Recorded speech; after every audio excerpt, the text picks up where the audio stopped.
Велосипедскиот планински туризам е нов адут за развој на туризмот во општина Кратово. Питомата планина, живописните пейсажи, како и мноштвото природни знаменитости даваат терен поволен за планински велосипедски патеки, отвараат перспектива за развој на велотуризмот како алтернативна гранка на туризмот.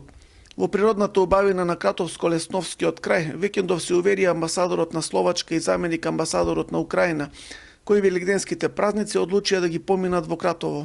Во придружба на млади бајкери од Кратово и Скопје, амбасадорите минаа 70 километри на велосипед од Кратово до манастирот Лесново и браната Злетовица и беа презадоволни од она што го доживеа. Позивам свих да дојđu овде да сами виде како е туту добро. Ги повикувам сите да дојдат во Кратово и самите да видат каква фантастична инфраструктура има во градот. Имам преубави впечатоци и се надевам дека наскоро пак ќе се вратам во Кратово. Во блиска иднина планирам да донесам поголема група велосипедисти од Словачка кои сигурно ќе бидат воодушевени од Кратово. Пофални зборови стигнаа и од украинскиот дипломат Ростислав Палагусинец, кој истакна дека во иднина ќе биде силен промотор на Кратово. За сега мал хендикеп е немањето обележани велосипедски патеки, но затоа добра вест е можноста од овој викенд па во иднина да се изнајми велосипед во Кратово по символична цена и да се ужива во убавините на Осоговието.